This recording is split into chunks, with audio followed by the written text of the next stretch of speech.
नमस्कार, मैं हूं आपके साथ हितेश व्यास और आप देख रहे हैं मध्य प्रदेश छत्तीसगढ़ का नंबर 1 इलेक्शन बुलेटिन। 23 में प्रदेश, 24 में देश। छत्तीसगढ़ में विधानसभा चुनाव में अब करीब 7 महीने का वक्त रह गया है, तो सत्ता पक्ष और विपक्ष हर वो पैंतरेबाजी कर रही है जो उसे सत्ता के करीब ले जा सके।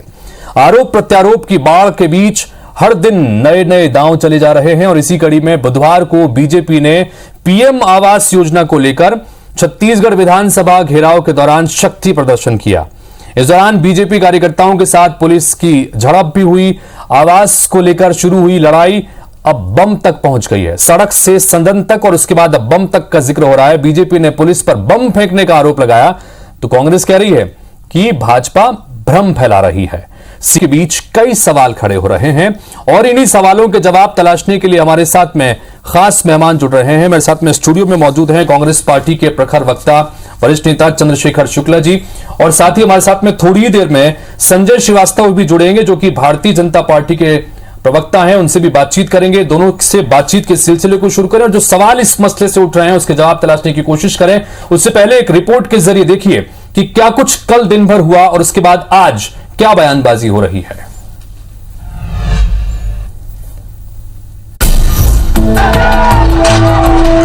बुधवार को छत्तीसगढ़ बीजेपी के प्रदर्शन के दौरान एक वीडियो सोशल मीडिया में जमकर वायरल हो रहा है। छत्तीसगढ़ बीजेपी के कई नेता इस वीडियो को ट्वीट करते हुए पुलिस और राज्य सरकार पर निशाना साध रहे हैं। बीजेपी अध्यक्ष अरुण साव ने ट्वीट किया कि यह छायांकन रूस यूक्रेन युद्ध का नहीं है। आलम पनाह के संरक्षण में छत्तीसगढ़ पुलिस ने अफसरी आतंक से आंदोलन नियंत्रण का तुगलकी तरीका अपनाया है। अब छत्तीसगढ़ में आंसू गैस बम धमाकों से आंदोलन कुचले जाएंगे। जिस प्रकार से भीड़ में बम फेंके गए, वो जलियांवाला बाग की घटना को याद दिलाने वाला है कि किस प्रकार से लोकतांत्रिक आंदोलन को कुचलने का प्रयास राज्य सरकार की ओर से हुआ। बीजेपी ने पुलिस की कार्यवाही को जलियांवाला बाग से तुलना कर दी तो पुलिस ने भी ट्वीट कर बीजेपी को जवाब दिया कि हमने भीड़ को रोकने बम नहीं बल्कि टीयर स्मोक का इस्तेमाल किया। वहीं सत्ता पक्ष ने भी तीखा पलटवार करते हुए कहा कि बीजेपी नेता भ्रम फैलाकर हीरो न बने। कोई बम ब्लास्ट नहीं हुआ, बल्कि सच तो यह है कि बीजेपी कार्यकर्ताओं ने पुलिस के साथ झूमा झटकी की। उनकी दूषित मानसिकता को प्रदर्शित करता है भारतीय जनता पार्टी के लोगों की। जालियांवाला बाग का कांड क्या था पूरा भारतवर्ष जानता है और ये अपने आप को वैसा प्रकरण बना के हीरो बनने की कोशिश न करें। और जो वास्तविक घटना है वो यही है कि मात्र टीयर गैस और वाटर कैनन छोड़ा गया। बहरहाल पीएम आवास योजना को लेकर बीजेपी का प्रदर्शन तो हो गया, मगर पॉलिटिक्स थमने का नाम नहीं ले रही। बीजेपी जहां लगातार सरकार पर लापरवाही बरतने का आरोप लगा रही है तो कांग्रेस मामले में बीजेपी पर भ्रम फैलाने का आरोप लगा रही है। राजनीतिक बयानबाजी के बीच कांग्रेस ने बीजेपी से पीएम आवास योजना को लेकर 10 सवाल दागे हैं। ऐसे में सवाल है कि आवास पर शुरू हुए सियासी संग्राम का अंजाम क्या होगा। सवाल ये भी कि बीजेपी के प्रदर्शन के बाद गोला बनाम बम की लड़ाई शुरू हुई, वो क्या महज सियासी भ्रम है। Bureau report IBC 24। तो जिस तरह से तस्वीरों के जरिए आपने देखा और उसके बाद दोनों ही पार्टियों की तरफ से जो सियासी वार प्रतिवार हो रहा है, जाहिर तौर पर कई तरह के सवाल खड़े हो रहे हैं। और हमारे साथ में अब संजय श्रीवास्तव जी भी जुड़ गए हैं, भारतीय जनता पार्टी के नेता हैं। संजय जी, आपका भी स्वागत है। और चंद्रशेखर शुक्ला जी, मैं इस शुरुआत आपसे करना चाहूंगा क्योंकि भारतीय जनता पार्टी ने बड़े जोरदार तीखे शब्दों में इसका ये कहा है कि दमन किया गया है। लोकतांत्रिक तरीके से हम आवाज उठा रहे थे जनता की और हमें दमन करने की कोशिश की गई और जलियांवाला बाग तक से इसे कंपेयर कर लिया गया है। चंद्रशेखर जी क्या कहेंगे? देखिए हितेश जी, अवसरवादी की जो घृणित राजनीति है वो भारतीय जनता पार्टी की प्रवृत्ति है। अपने कार्यकर्ताओं को झोंक के झूठे आरोप मनगढ़े बातों को लेकर आंदोलन करना और अपने कार्यकर्ताओं को शहादत करा के दंगा कराने का प्रयास करना भारतीय जनता पार्टी की मानसिकता है, क्योंकि इनके पास कहने बोलने के लिए छत्तीसगढ़ में कुछ भी नहीं बचा है। एक और इन्होंने पहले जनता की रोटी छीनी, कपड़ा छीना, निवाला छीना और अब झूठे मकान का शब्द दिखा के इस प्रकार के आंदोलन कर रहे हैं। और यदि आपको घेराव करना है तो विधानसभा में कब्जा करने की लोकतांत्रिक प्रक्रिया होती है, जनता के बीच जाए, निर्वाचित हो क्या है। अपने 15 साल के शासनकाल में भारतीय जनता पार्टी ने कुछ नहीं किया। एक और झूठे आंकड़े देते हैं कि 16 लाख हितग्राही हैं। जब 2011 और 2016 में आपकी सरकारें थी, जब उस समय तो आपने मकान बनाए नहीं, ले दे के 2 लाख मकान बनाया, और सदन में स्वयं 2018 में माननीय रमन सिंह जी ने इस बात को उल्लेख किया। तो इस प्रकार के झूठे आंकड़े देखिए और लोगों को भ्रम फैला के, और यहां तक दंगों फसाद की बात है तो हमने वो दिन भी देखा है जब दिल्ली में किसानों के साथ क्या हुआ, और उसको क्यों देखते हो? मध्य प्रदेश में किसानों को गोली मार दी आपने, कल आदिवासी आंदोलन कर रहे थे उनको आपने गोली मार दी, कल की बात है। मध्य प्रदेश में वो होता है अत्याचार, वो होता है आक्रमण। यहां तो आपने सारी मर्यादाओं का उल्लंघन किया है, और विधानसभा की गरिमा को बचाने के लिए पुलिस ने टीयर गैस और वाटर कैनन छोड़ा है, और आप अपने आप को, इनकी आदत है जी, ये हाफ शहीद बन के बगैर ये कुछ किए ये आजादी की लड़ाई को भुनाना चाहते हैं, देश के निर्माण में कुछ योगदान दिया उसको भुनाना चाहते हैं, और ये चाहते हैं कि अपने कार्यकर्ताओं को ऊपर दिखा के, शहीद दिखा के। संजय जी क्या कहेंगे इस पर? कांग्रेस पार्टी तरफ से कहा जा रहा है कि सिर्फ और सिर्फ भ्रम फैलाया जा रहा है इस पूरे मसले पर। गृह मंत्री ने तो ये तक कह दिया कि भ्रम फैलाकर सिर्फ हीरो बनने की कोशिश भारतीय जनता पार्टी के नेताओं द्वारा की जा रही है, क्या कहेंगे?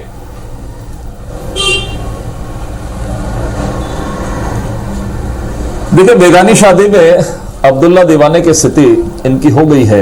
आज छत्तीसगढ़ की बात हो गई है के देश और दुनिया और मध्य प्रदेश और छत्तीसगढ़ अपनी कमजोरी और अपने निकम्मेपन को छिपाने के लिए ये तमाम प्रकार के उदाहरण दे रहे हैं। आईना दिखा रहा हूं। ये कांग्रेस पार्टी की हमेशा से फितरत रही है। आईना दिखा रहा हूं। देखिए, कल ऐसा है, एक मिनट, आईना नहीं, आईना में चेहरा विभत्स चेहरा कांग्रेस का दिखेगा आपको। हाँ। देखिए ना, विभत्स चेहरा दिखेगा, झूठा चेहरा दिखेगा, लोगों का आवाज छीनने वाला चेहरा दिखेगा आपको। देखिए, बिल्कुल आईना देखने का ही समय है, क्योंकि अब 6 महीना बचा है मात्र। आईना देखिए, कंघी करिए आप लोग।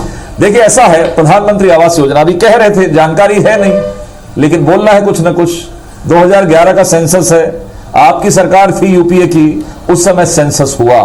2014 में मोदी जी आए, इन्होंने 58 सालों तक एक मकान गरीबों को कभी नहीं दिया। पहली बार देश का प्रधानमंत्री कहा कि पक्का मकान गरीबों का भी अधिकार है, और देश के सभी राज्यों में सभी गरीबों का पक्का मकान बनेगा, ये नरेंद्र मोदी जी ने कहा। और उसके तहत पूरे देश के अंदर में, जरा राजस्थान में गहलोत जी से बात कर लें, और पूरे देश के अंदर में घूम के आ जाएं, करोड़ों मकान का निर्माण हो गया। लेकिन 2014 से 18 तक हमारे डॉक्टर रमन सिंह की सरकार के समय राज्य की राशि लगी और मकान बने, लाखों मकान बने। लेकिन इनकी सरकार आते ही इन्होंने राज्यांश देना बंद कर दिया, लोगों के मकान बंद हो गए। चर्चा करेंगे, मेरे पास तो आंकड़े रखे हैं, हिल जाएंगे आंकड़ा यदि मैं पढ़ूंगा तो। लेकिन आज हम चर्चा कर रहे हैं कल की। जी, कल जो जिस तरीके से आंदोलन को कुचलने का प्रयास किया, एक आंदोलन सरकार हिल गई, तहस नहस हो गया सरकार का। अभी तक ये कहते थे कि हम कुछ करेंगे नहीं, लाखों हितग्राहियों के साथ में कल बीजेपी का ऐतिहासिक प्रदर्शन, मीडिया ने जो छापा है वो पढ़ लें। लेकिन ये सरकार वाटर कैनन, पहली बार अश्रु गैस, हमने भी 30 साल से राजनीति कर रहे हैं, हमने भी अश्रु गैस देखा है, लेकिन वो सिपाही, जो सिख सिपाही का जो फेंकते हुए आया है, जिसको दिख भी नहीं रहा मैं कहां फेंक रहा हूं, पब्लिक के बीच में जाके जो गोला फटता है उसमें से आग निकलती है, देख ले। यदि चक्षु नहीं तो डॉक्टर आनंद सक्सेना का मैं देता हूं। लेकिन इस पर रायपुर पुलिस की तरफ से ट्वीट आया है संजय जी, रायपुर पुलिस से कह रही है कि वो कोई बम का गोला नहीं, बल्कि वो टीयर गैस था, टीयर स्मोक था जिससे फेंका गया। ये रायपुर पुलिस की तरफ से इस बारे में ट्वीट आया है, क्या कहेंगे इस पर?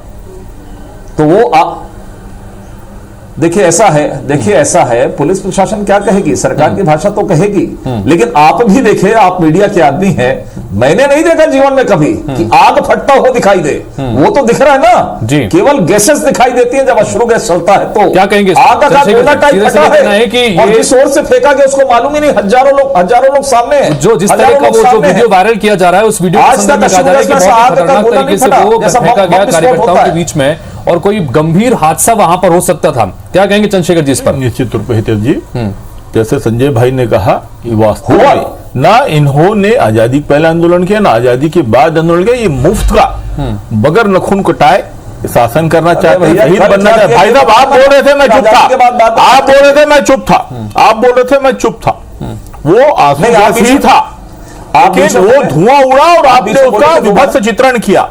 मैं आपको फिर याद दिलाऊं, आप ही की सरकार हमारे ऊपर क्या क्या अत्याचार नहीं दिखाई दिया में, जो आपको मैं बताऊंगा तो आपकी आंखों से आग दिखाई दिया, हालांकि आंखों पे पानी आपके है नहीं, लेकिन जो किसानों के साथ किया, जो मध्य प्रदेश में किसानों को गोली मार के भूंज दिया, और कल जो आदिवासी के साथ किया, ये आपको आईना इसलिए दिखा रहा हूं, ये आपका चाल चेहरा चरित्र है।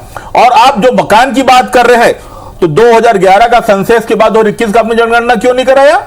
आप एक और कहते हैं 2,37,000 मकान बनाते हैं, मकान आप कुछ लोग बोलते हैं 7 लाख बना, कुछ बोलते हैं 8 लाख बना, कुछ लाख 10 लाख। मैं आपको बता रहा हूं, भूपेश बघेल की सरकार में 13 लाख मकान बना, 10 लाख शहरी और 2.5 लाख ग्रामीण एरिया में।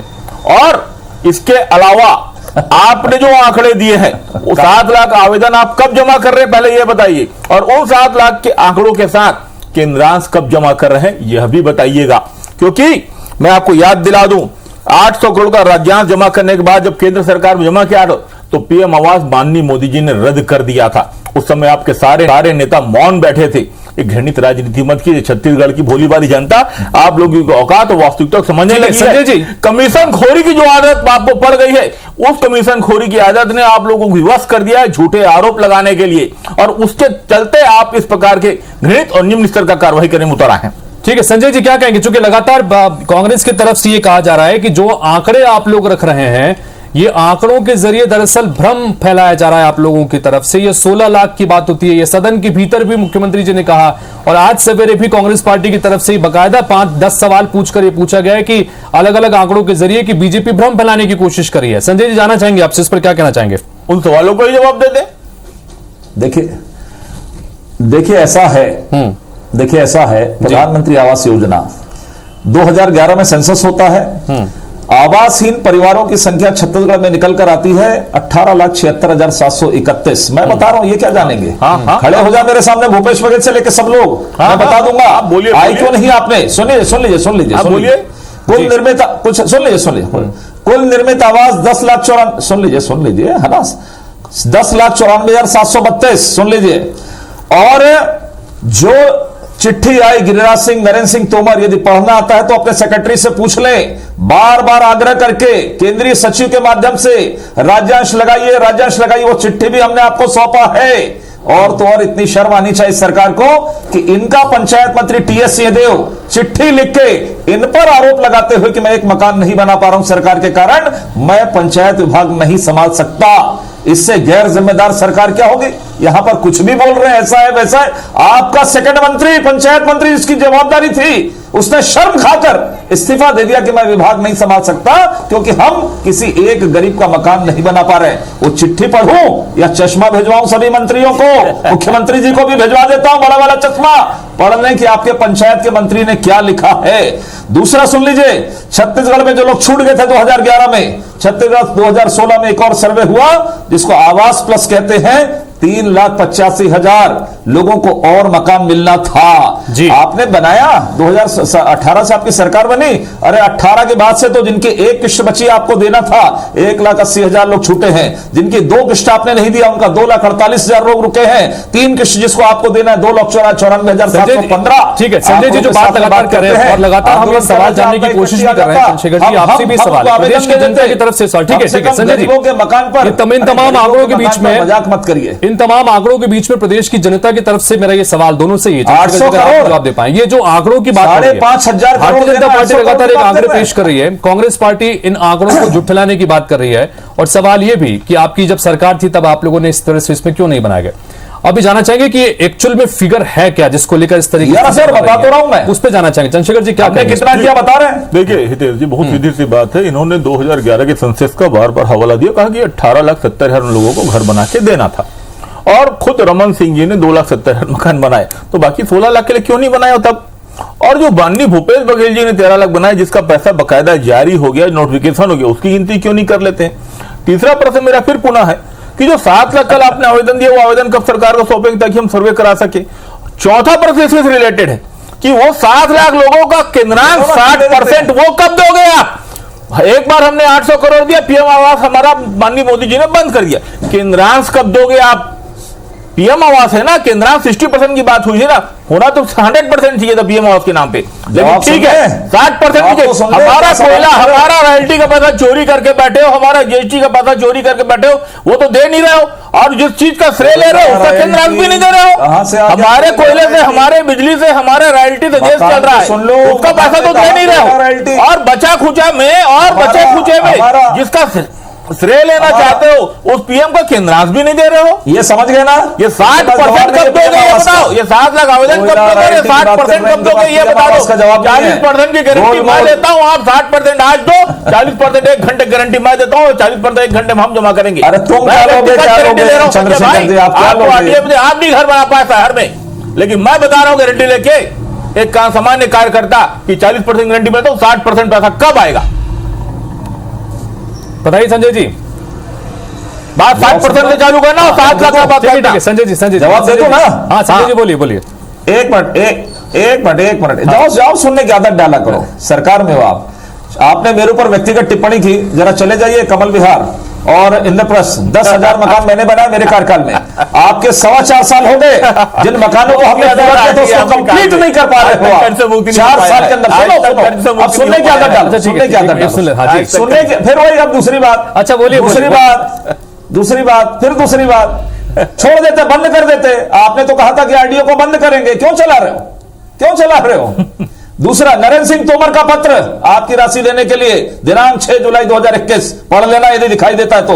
गिरिराज सिंह केंद्रीय मंत्री का पत्र 15 सितंबर 2021 को पत्र कि राजस्व जमा करिए। 14 आयोग में विधायक सदन में बैठे हैं, माननीय मुख्यमंत्री जब बोलते तब वो तो बोल नहीं पाते हैं, उनको 20 कद्दे सुनिए मुंह में फेंका गया तब तो ये स्थिति है आपकी। आपके 14 आयोग विधायक जिनकी टिकट सरकार को तय है वो सदन में नहीं बोल पा रहे हैं, और आप यहाँ पे आके घोषणा दे रहे हैं। आपके 14 आयोग के विधायक सदन में बोल नहीं पा रहे, माननीय मजाक बना रहे हो, और आप इधर आके उतर कर रहे हैं। सरकार उखड़ जाएगी।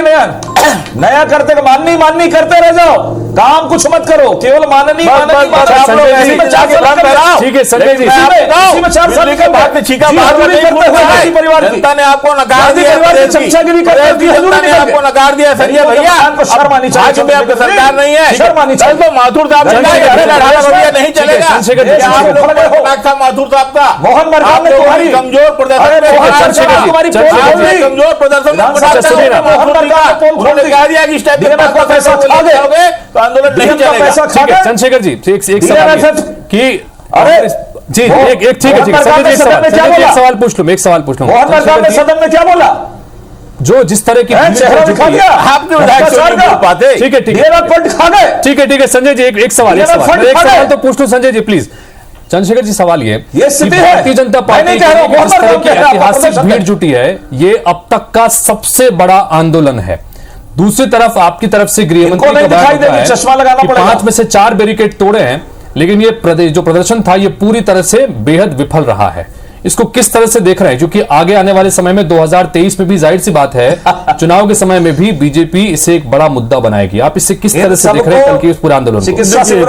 भारतीय जनता पार्टी को प्रदेश की जनता नकार दिया और इसी बौखलाहट में ये दंगा में उतर आए, और इन दंगाइयों को तब पुलिस ने इनके ऊपर आरसू गैस फेंका, वाटर कैनन चलाया जब ये 3 तोड़ चुके थे। मैं आपको बताऊं, विधानसभा में कब्जा करने का तरीका प्रजातांत्रिक होता है, जनता की बीच जाइए, विश्वास जीतिए और वोट पाके आइए विधानसभा में। कब्जा करने वो प्रतीकात्मक होता है विधानसभा घेराव, ये नहीं कि लाठी डंडा आप भूल जाओ। हमने भी विधानसभा घेराव किया, 1 नहीं 2 नहीं अनेक बार किया है, लेकिन कभी ऐसी धृष्टता नहीं की, कभी ऐसे लोकतंत्र का अपमान नहीं किया, कभी दंगा नहीं कराया। ये दंगा करा के अपने ही कार्यकर्ताओं के ऊपर गोलियां डंडा चलवा के ये शहीद होना चाहते हैं, ये दिखाना चाहते हैं, ये बेचारे बनना चाहते हैं, संजय जी क्या कहेंगे? के लाभ लेना चाहते आप ये इनकी आदत है, ये इनकी प्रवृत्ति है, ये गोधरा से चालू हुई है और अनेक इसके उदाहरण है। इन्होंने राम जी के नाम पे दंगा कराया, भगवान प्रभु राम के नाम पे दंगा कराया है। ठीक है संजय जी क्या कहेंगे? वोट के लालच में हद पार कहा जा रहा है कि 4 बैरिकेड्स को आप लोगों की तरफ से तोड़ दिया। अरे आप विधानसभा आप ये कह रहे हैं कि लोकतांत्रिक तरीके से प्रदर्शन था। जी लोकतांत्रिक तरीके से प्रदर्शन था, लेकिन 4 बैरिकेड्स को अगर तोड़ दिया गया तो पुलिस को नियंत्रण करने के लिए आपको गैस की गोली दागने पड़े। क्या कहेंगे? 10 लाख बोलता है, मकान बना नहीं पाए, हर कोई बात कर रहा है। ऐसा है जी, देखिए ऐसा है, ये वैचारिक रूप से संक्रमित हो गए हैं, ये तो आप संक्रमित हो गए हैं, ये तो आप भाषा का उपयोग कर रहे हैं, आप समझ सकते हैं। कमीशन खोली इनके लिए नेत्र चिकित्सा शिविर लगवाऊंगा, के निकल रही है, मैं इनके लिए नेत्र चिकित्सा जवाब नहीं दे पा रहे हैं। कब दोगे ये बता दो, और उसका केंद्रांतर लोगों को बता दो। ये बेशक कब दोगे? गरीबों का पैसा खा गए हैं, दोगे कि नहीं? और मैं तो ये कह रहा हूं कब दोगे ये बता दो आज। मेरी जो बात है उसको सिद्ध किसने किया? सिद्ध किसने किया? इसको सिद्ध किया मोहन मरकाम ने। ठीक है संजय जी, मेरा फाइनल कमेंट। ठीक है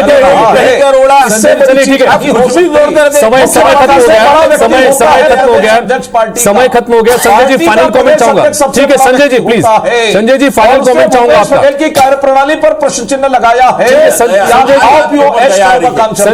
प्लीज, आज आप प्रवृत्ति में दया। चलिए Sanjay ji please final last comment चाहूंगा आपका। और गांधी परिवार की चापलूसी। Sanjay ji please last comment चाहूंगा, मेरे पास समय की कमी है।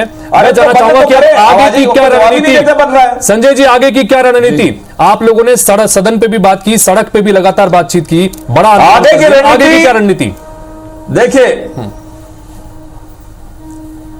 देखिए पीएम आवास जो माननीय नरेंद्र मोदी जी का जो सपना है कि हर एक गरीब व्यक्ति का, इसके लिए हम अंतिम स्तर तक लड़ेंगे। और जनता ने यह सोच लिया है, गरीब परिवार ने, इस सरकार को उखाड़ कर फेंकेंगे। सरकार बनते ही यदि पहला काम होगा तो प्रधानमंत्री आवास हर एक गरीब व्यक्ति को बनाना बहुत संक्षेप 20 सेकंड में क्या काउंटर इसका? क्या काउंटर? ये सपना भूल जाइए। गुजरात में मकान तो बना नहीं पा रहे, छत्तीसगढ़ में बात करने चले आए। ठीक है, गुजरात में मकान तो बना नहीं पाए, छत्तीसगढ़ बात कर रहे हैं। फिलहाल जनता आपको नकार चुकी है। बहुत बहुत शुक्रिया आप दोनों का चर्चा में शामिल होने के लिए, अपनी बात रखने के लिए। जाहिर तौर पर पीएम आवास के मुद्दे को लेकर जिस तरह से एक बड़ा प्रदर्शन भारतीय जनता पार्टी की तरफ से किया गया, जाहिर सी बात है कि आगे आने वाले समय में भी भारतीय जनता पार्टी इस पूरे मसले को पुरजोर तरीके से उठाएगी। कांग्रेस पार्टी की तरफ से क्या काट इसकी देखने को मिलती है, ये आगे आने वाला वक्त बताएगा। फिलहाल इस बुलेटिन में इतना ही। नमस्कार।